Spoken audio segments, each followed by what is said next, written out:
Support for Think Humanities is brought to you by the Spalding University School of Creative and Professional Writing.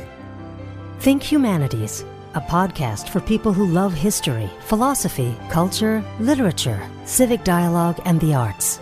Think Humanities from Kentucky Humanities, where we have been telling Kentucky's story for 49 years. Here's your host, Bill Goodman. Welcome to the podcast. Why are Asian Americans being attacked and beaten in cities across the United States? Susan Song of George Washington University Medical Center, who writes a blog on NBC called Think, wrote recently, a year ago, some people might have been shocked to think that elders, women, and 1 in 4 young adults in the Asian American Pacific Island community would become targets of hateful violence. Has Asian racism become acceptable, if not actually popular? For a discussion, clarity, and context on this, we turn to Dr. Nicholas Hartlep, the Robert Charles Billings Chair in Education at Berea College. Dr. Hartlep is a member of our Kentucky Humanities Speakers Bureau and is available to speak to your group, your church, your gathering, either virtually right now, or if you are beginning to open up a bit and he is willing, maybe even in person pretty soon. One of his talks for the Speakers Bureau at Kentucky Humanities is titled, "The Assault on Communities of Color, Race-Based Violence in the Era of the New Jim Crow." Dr. Hartlep, it's an honor to have you on the podcast. Thanks for inviting me, Bill. Why are we seeing so many assaults on the Asian community here in the United States? Well, a lot of people have mentioned it, and I'll do the same. The former president didn't help with the pandemic, calling it the China virus. But I would argue that even without Donald Trump sharing his sentiment of xenophobia, it was always lurking because time has shown that the love for Asian Americans is like a pendulum. It swings between the model minority, which is actually racist love, and kind of a yellow peril, which is an overt animosity and hatred. So Donald Trump did not help, but I would say that anti-Asian sentiment has always been lurking. In your experience, but presently, I've tried to look at the news and read about the attackers as well as those who have been attacked. And it seems like it's been across the board. We know just as we're taping this at the very end of March, 1st of April, that just this week there was a man who's been accused. Thank goodness they found him. But he had been, if I remember correctly, sentenced to a life parole sentence for killing his mother. Now, I don't know if the color of other of the attackers matters, but I also do know that some have been white, some have been people of color. What can you tell us about the mind of the attacker and how pervasive that is across all people? Yeah, well, first off, when we think about assaults on communities of color, Asian Americans are part of that. Some people would like you to believe that Asian Americans are not people of color. And being of color, being a person of color is different than being indigenous. So indigeneity, Native Americans also experience violence towards their communities. I would put them together under this umbrella.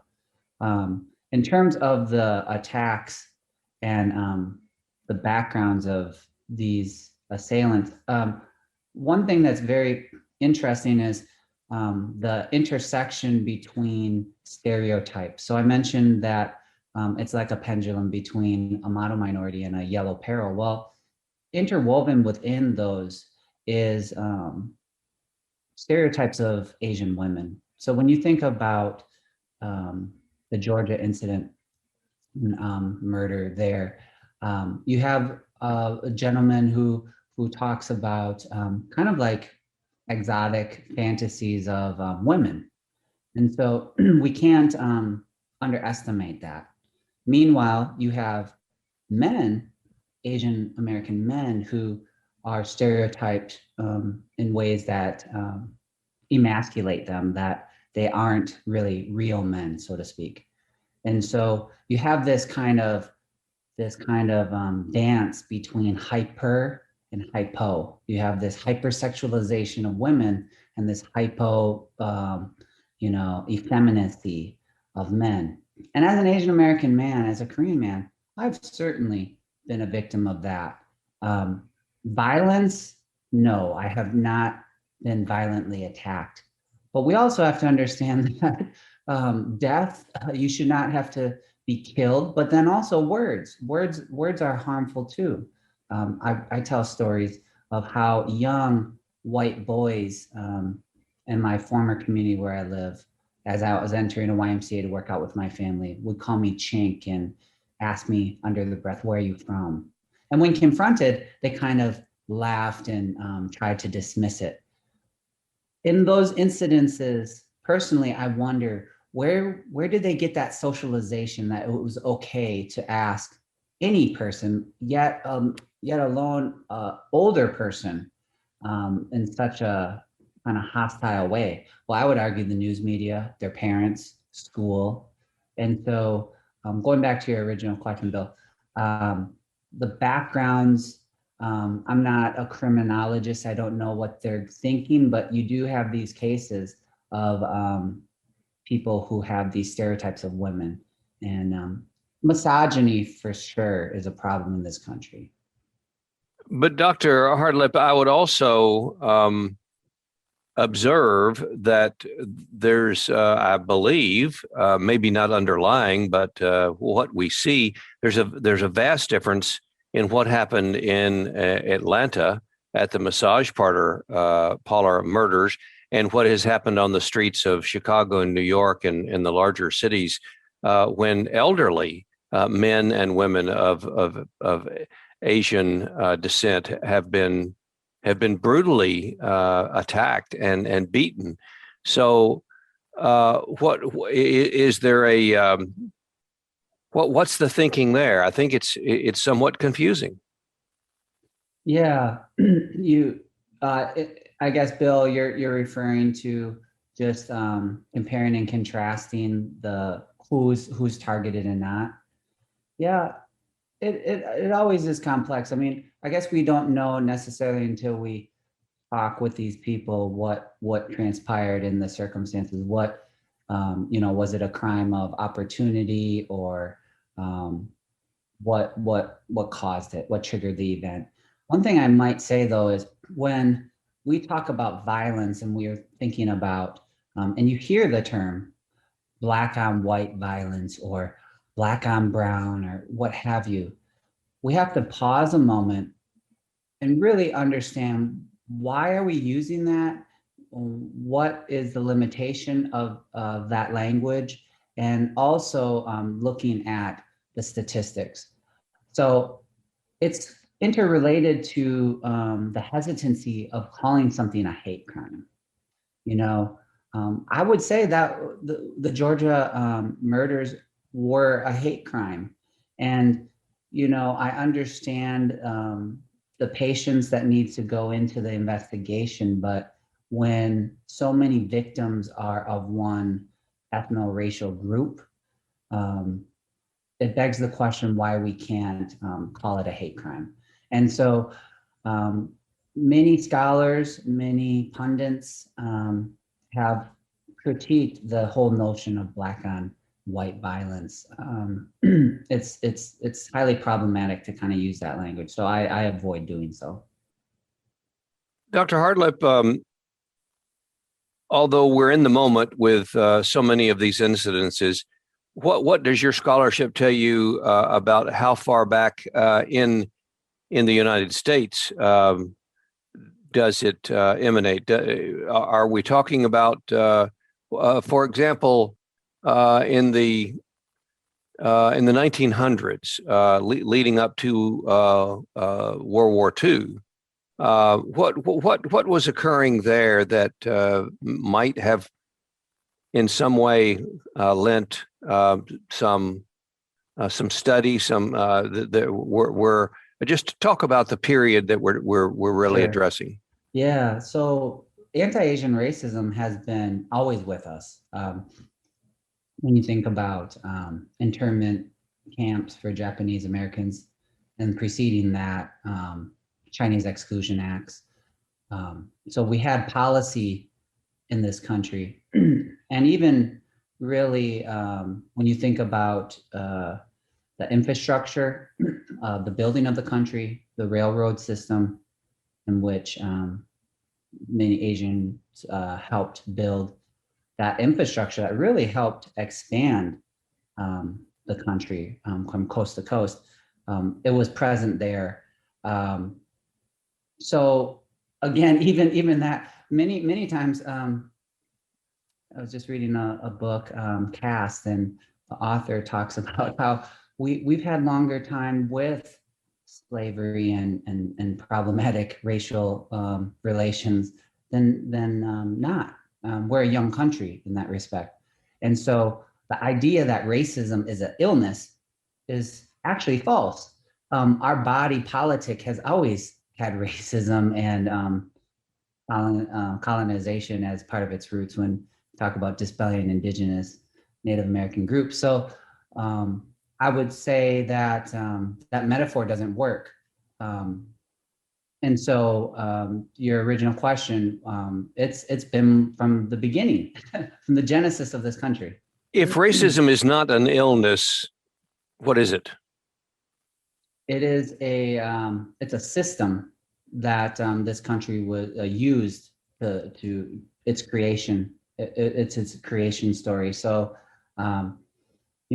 it's interesting when you think about poverty and race, and that not all, but some people, if you're white, you might be poor, but you can say, well, at least I'm not a person of color. And that's really highly problematic because I'm of the mindset that our current system doesn't work for the grand majority of people, white people, Black people, all people. And that's the problem. So I stand with my brothers and sisters. I would say, let's rethink about this model.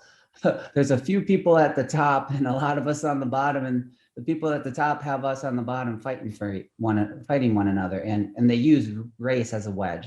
There again, same with Asians. So if Asians are model minorities, they're used kind of as a wedge to say, hey, look at you other communities, you need to do what the Asian group is doing.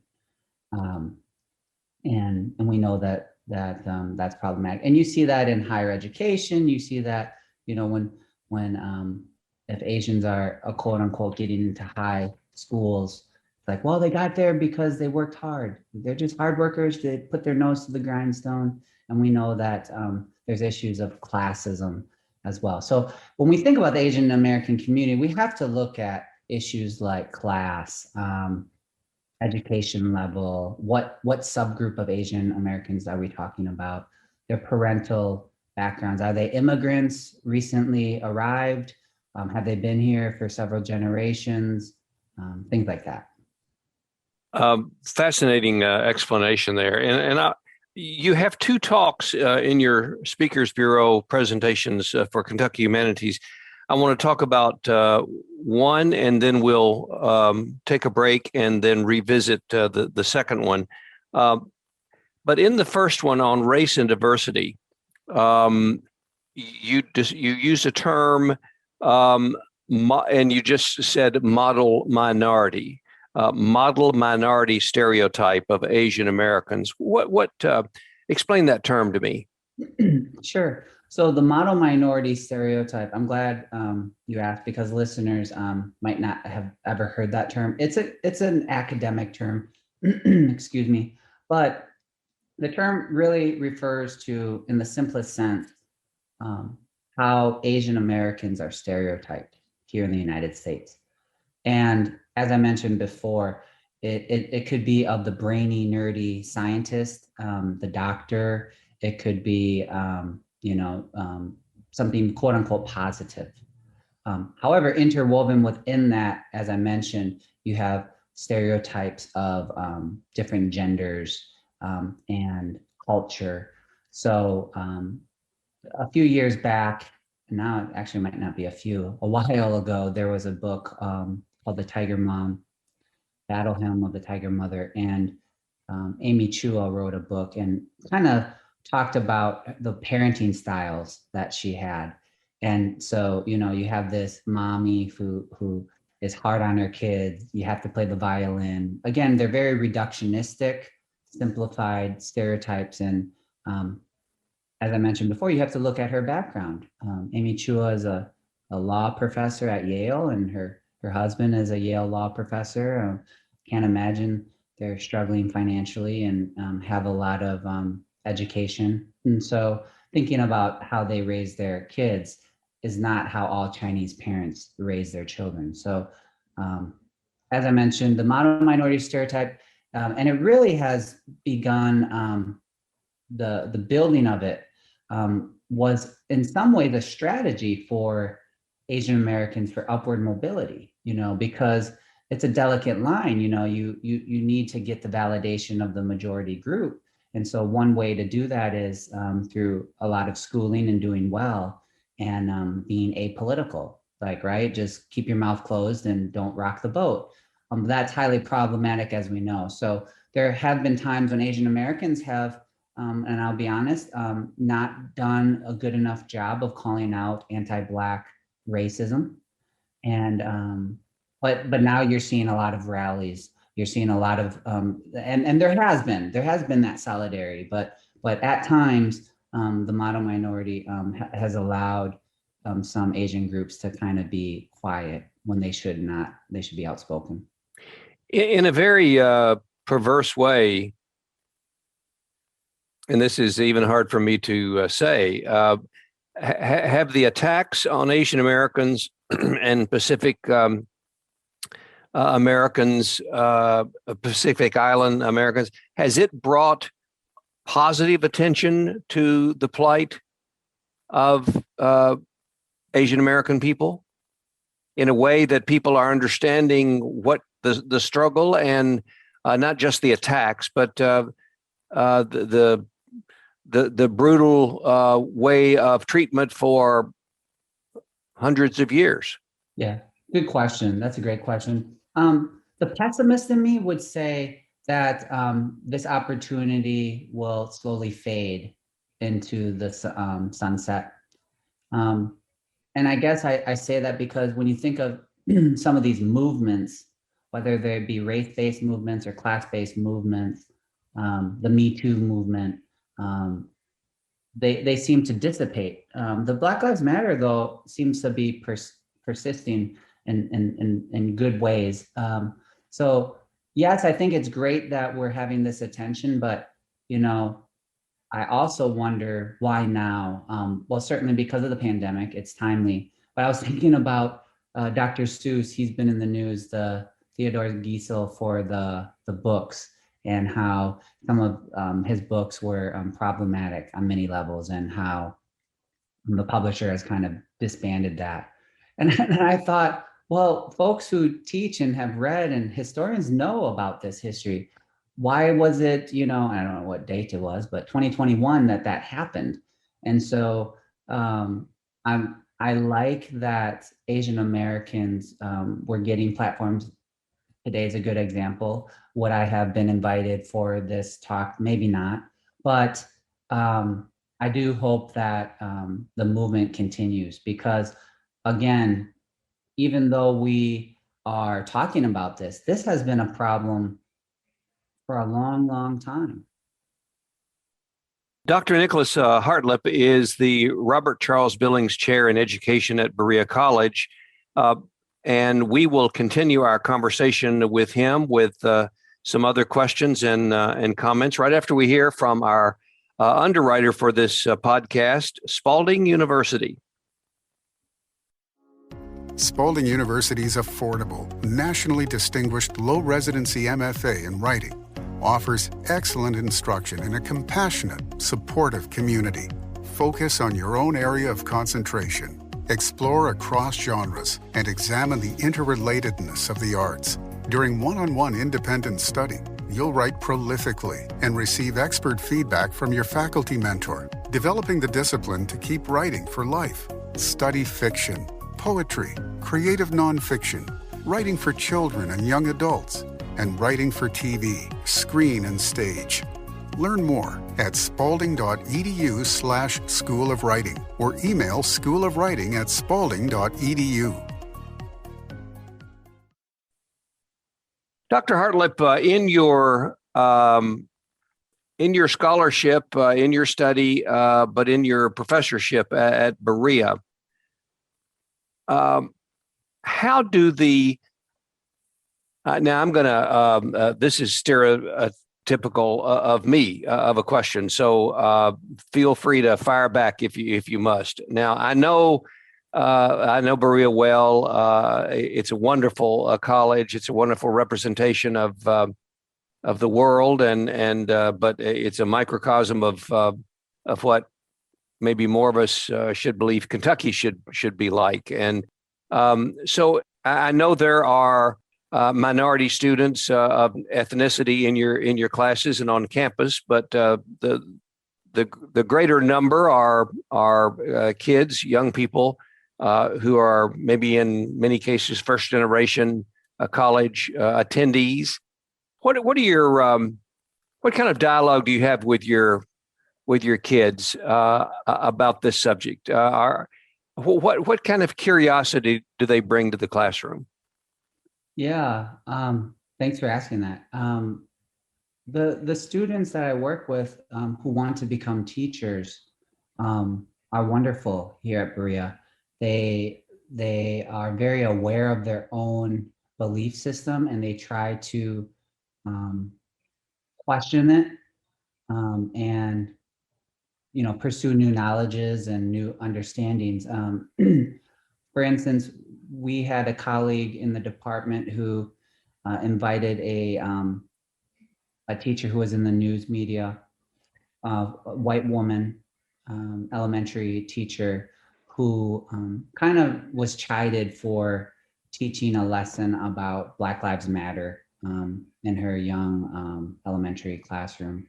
And it was a really interesting dialogue. We Zoomed her in, and the students heard her side of the story and were able to ask her questions.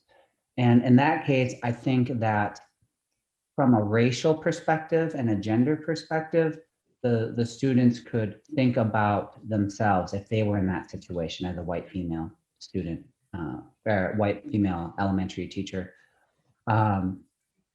So the students that I get to work with at Berea College are very inquisitive and very great at what they do. Just did a observation with a teacher in an outlying school, and she's like a year out and in the pandemic, and was just a rock star teacher. And so you're right. I think that certainly Berea College is kind of a bubble, because when you get outside of it here in the Commonwealth, not everyone would see eye to eye with Berea College and how it operates, but its history is wonderful. The first coeducational interracial college of the South, and what it's done with the endowment to fund kids, as you mentioned, first generation from Appalachia, giving them opportunities. And many of our students go on to do graduate school at Harvard, Vanderbilt, Michigan, and so I'm so blessed to be there. How long have you been at Berea? 2 years, coming up on 2 years, although it feels like only a few months because my first semester I came late and I wasn't able to teach a course. Then the pandemic hit. In fact, my colleague and I were in New Orleans and during when the president announced that everyone had to go home. So we rushed home, and at that moment in time, we didn't know what was going on. And I still kind of don't. It's a time warp. I don't know about you, Bill, but for me, it's been a time warp. I don't even know what day it is today. Well, it's April Fool's Day. Oh my God, you're right. As we're Oh. taping this, so that doesn't have anything to do with who you are and who I am, and this is all legitimate. We'll tell folks. Of course, this won't be airing today. Nicholas, although you haven't really, it's not. This may not be a fair question because you've been here such a short period of time, and it's we have gone through this time warp, and we're still in it to a degree. Have you've not had any opportunity, of course, to travel Kentucky and to get really outside of the bubble, as you said, correct? Yeah, I live in Lexington, and you're right. We've definitely limited travel.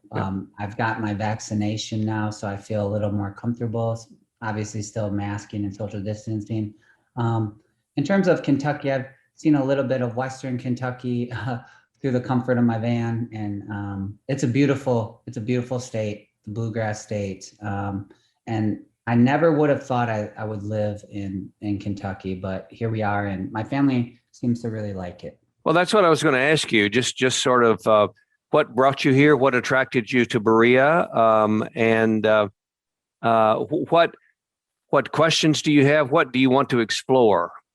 Yeah, that's a great question. Well, it's kind of interesting. I was doing research on work colleges. So listeners might not know that Berea College is a federal designated work college, which simply means, right, they use the federal labor program in the college to help fund the educations of its students. So all the students work on campus. And so I was doing research on it and actually had a book contract. I still have the book contract. I have to finish the book. That was going to be my sabbatical project at my former institution. I was at Metropolitan State University in St. Paul, Minnesota. And I saw the ad on the HR website. And so it was curious. And then I looked into part of the research. I said, oh my goodness, this history aligns a lot with my personal beliefs and my values. And here in my family, we encourage our children to dream big and to not have regrets.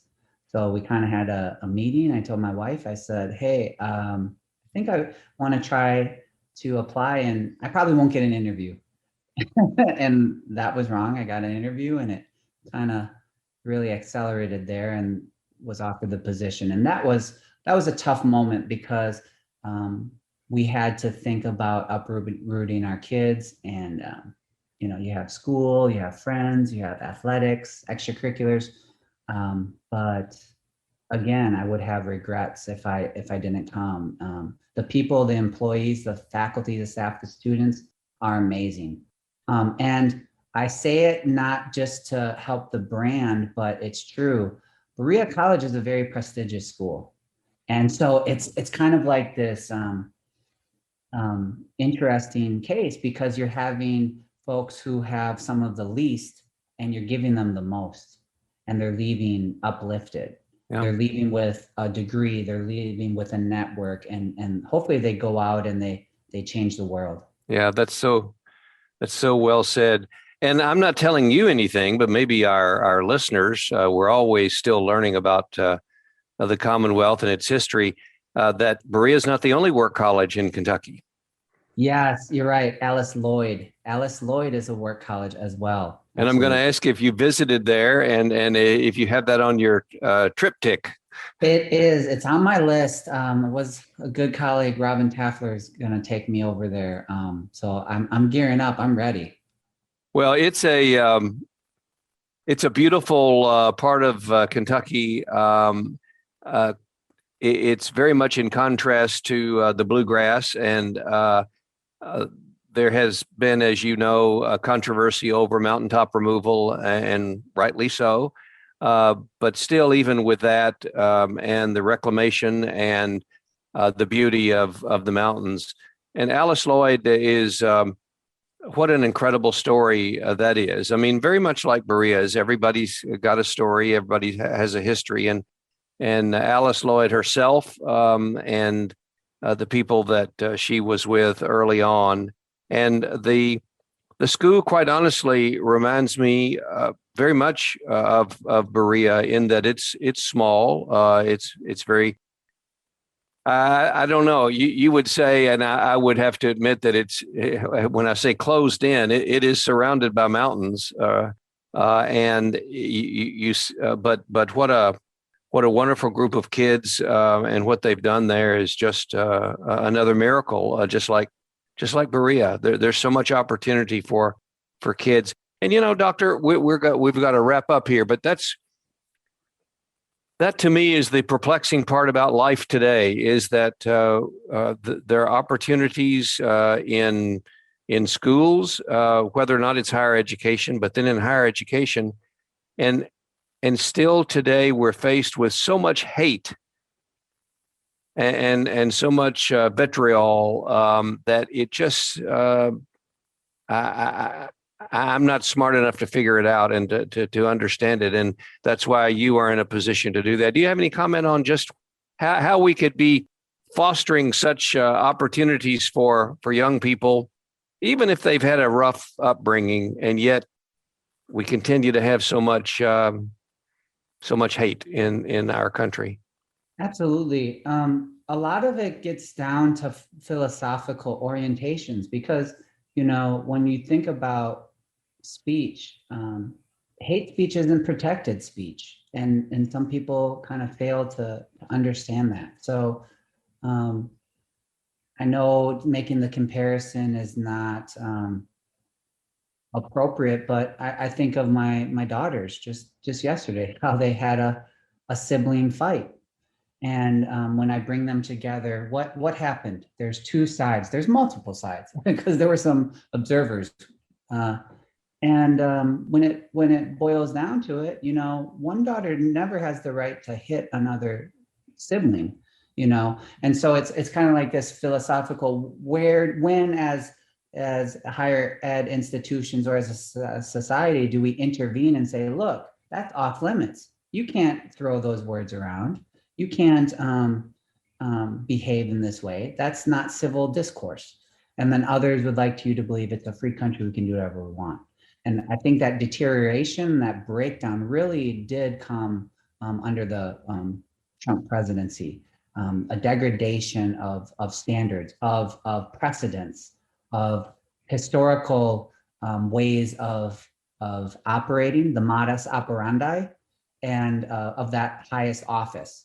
And that's not a partisan thing, because when you hear Democratic governors doing problematic things, they need to be held to account as well. And so I see that it's very challenging. It's been with us, Bill. I would agree. I'm not smart enough myself to get it, but together, hopefully, we can make progress on that front. Dr. Nicholas Hartlep is a member of our Speakers Bureau for Kentucky Humanities.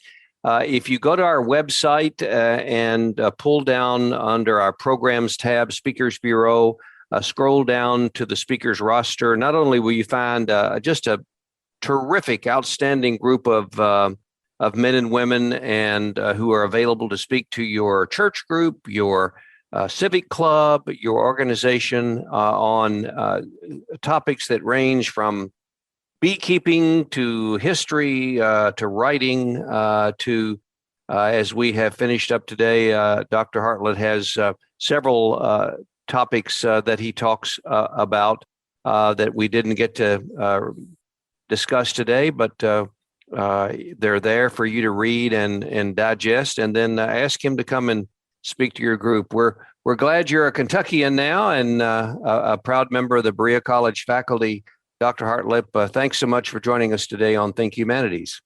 My honor. Thank you, Bill.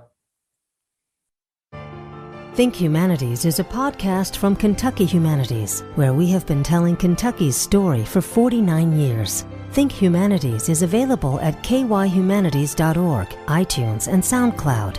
Join us next week for a new episode of Think Humanities.